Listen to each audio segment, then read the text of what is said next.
जिस दिन से सरकार बनी है और यह हमारा सौभाग्य है, इधर सरकार बनी, दूसरे ही दिन प्रधानमंत्री माननीय नरेंद्र मोदी जी खुद भोपाल में आकर के प्रचंड बहुमत के आधार पर बनने वाली सरकार को आशीर्वाद दे के गए।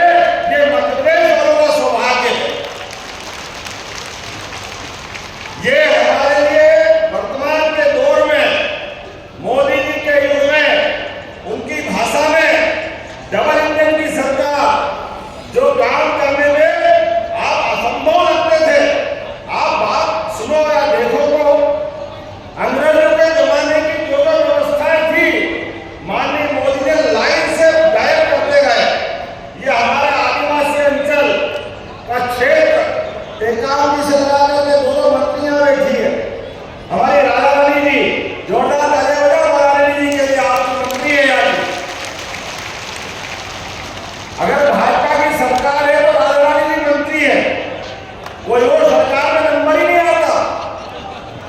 माननीय प्रतिमा बागरी जी, जोरदार तालियां बजाओ, हमारी अपनी बेटी और सतना की लोकप्रिय विधायक हमारी प्रतिमा बागरी जी सबसे तरुण मंत्री हमारे अपने मंत्रिमंडल की। इस अवसर पर कांतिदेव सिंह, जोरदार अभिनंदन करो कांतिदेव सिंह जी का, भाजपा के वरिष्ठ नेता है, इस मंच पर ही विराजमान। हमारे अपने विधायकगण, समय की कमी है तो समूचे मंच को नमस्कार कर देता हूं, जोरदार तालियां बजा लो पूरे मंच के लिए। और आपके सबके भरोसे आपके इस लोकसभा में अपनी तरफ से नरेंद्र मोदी जी के हाथ मजबूत करने के लिए एक व्यक्ति आपके बीच में दिया है, जो वर्षों से भारतीय जनता पार्टी का झंडा लेकर के वर्षों से काम करता रहा। ऐसे पंडित राजेश मिश्रा जी का भी मैं अभिनंदन करता हूं, वंदन करता हूं। जोरदार तालियां राजेश मिश्रा जी के लिए। मिश्रा जी, ये जो तालियां बज रही है, ये जो समर्थन मिल रहा है, ये समर्थन बताता है कि नरेंद्र मोदी पे हमारे सिंगरौली वालों का कितना विश्वास है, ये एहसास कराता है। और इन्हीं विश्वास के भरोसे दुनिया में जो हमारे मित्र हैं, जिनसे हमारा प्रेम है, वो तो स्नेह पाते हैं, प्रेम पाते हैं, क्योंकि मोदी जी दिलदार है, तो इतने बड़े दिलदार के पूरे भारत को अपना परिवार मानते हैं। ये नरेंद्र मोदी जी की विशेषता है। मैं धन्य हूं, आप धन्य है, देश धन्य है, 142 करोड़ की आबादी धन्य है। हमारा प्रधानमंत्री इस प्रकार का प्रधानमंत्री मिला है, जिसके पिताजी कोई नेतागिरी में नहीं है, कोई विधायक सांसद नहीं है, लेकिन अपने बलबूते पर पूरा जीवन जनता की सेवा के लिए होम करके आज इस 3 बार तो मुख्यमंत्री गुजरात के और 2 बार प्रधानमंत्री बने।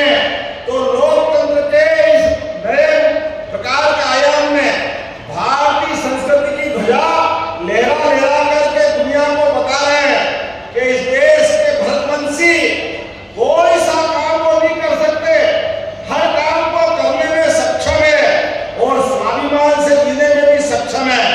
और एड़ा टेढ़ा कोई करे पाकिस्तान जैसा, तो घर में घुस के मारने में भी सक्षम है। दुनिया की कोई ताकत उसको दबा नहीं सकती है।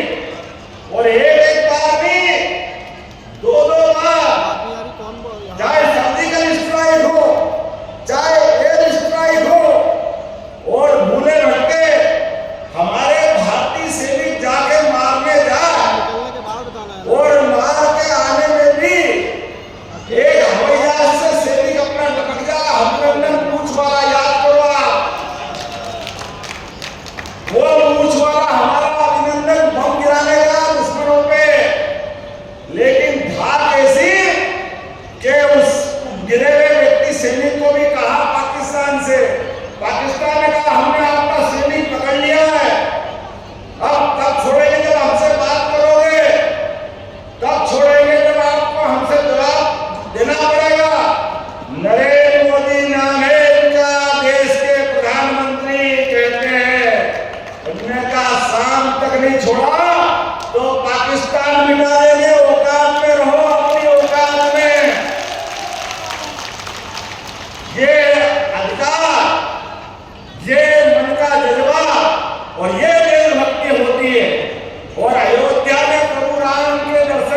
लेकिन बड़े दुर्भाग्य के साथ कहना पड़ेगा 145 करोड़ के लोगों को भी अपमानित होना पड़ा।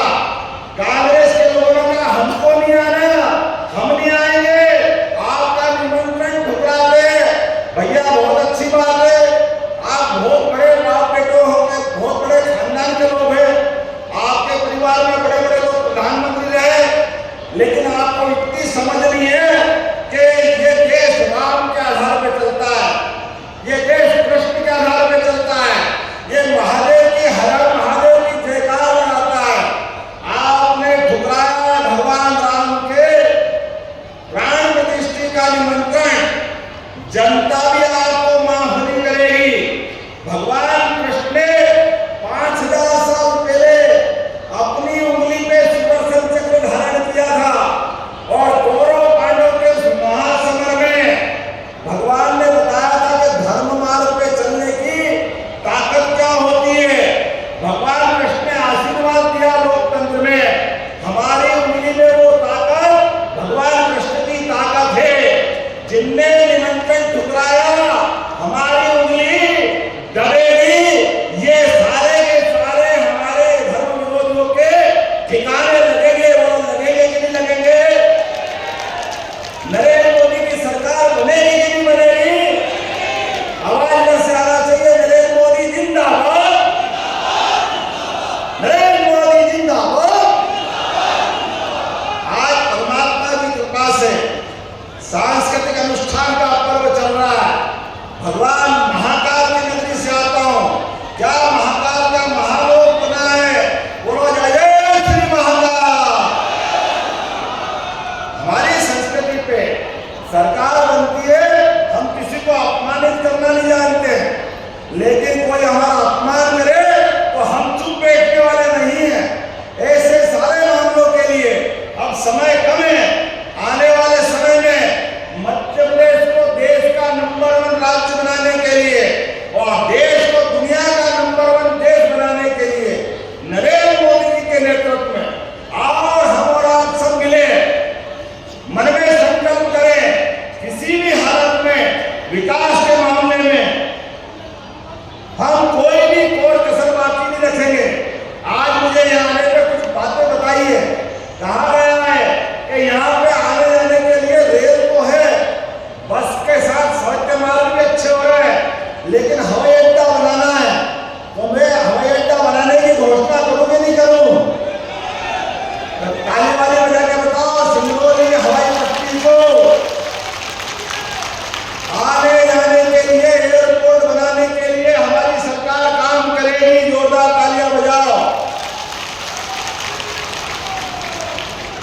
और केवल हवाई अड्डा नहीं बनाएंगे, गरीब से गरीब आदमी के भी जीवन में अगर हॉस्पिटल जाना पड़े और हॉस्पिटल में डॉक्टर ने कहा कि यार इसको और बड़े हॉस्पिटल में ले जाओ, बड़े डॉक्टर के पास ले जाओ, अब गरीब आदमी ले जाने का साधन नहीं है, वो जाएगा कैसे?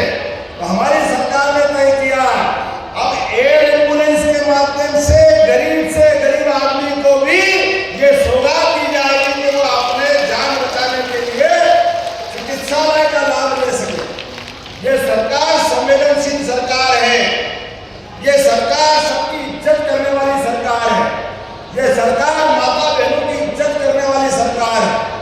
अपने इसी जिले में एक फोटो छपा था, एक साहब बीमार हो गए, उनको चोट लगी, बड़े अफसर थे, मैं मना नहीं करता हूं, मैं अपमान नहीं करता हूं किसी का, लेकिन कोई माता बहने किसी बड़े साहब के जूते के बंद मारे, ये मेरी सरकार में संभव नहीं है। जो माता बहनों की इज्जत हमारे यहाँ तो देवी दुर्गा के समान माना गया है। राम जी के पहले भी सीता राम, कृष्ण जी के पहले भी राधा कृष्ण। हम तो उस संस्कृति के लोग, हम किसका अपमान करेंगे? हम किसी का अपमान नहीं करेंगे, लेकिन अपने सम्मान के साथ भी कोई समझौता नहीं करेंगे। एक नहीं अनेक उदाहरण, अभी कल ही हमने निर्णय किया है कि गौ माताओं के लिए ये जो गौशाला अपनी अधूरी बनी हुई है, प्रत्येक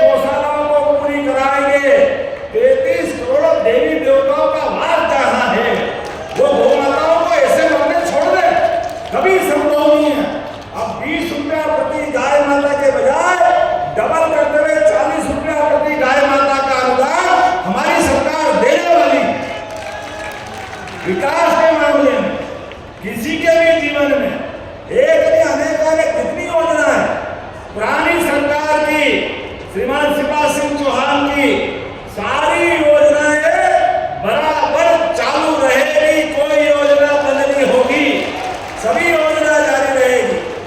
बोलने के लिए तो इतना है कि समय कम पड़ जाएगा।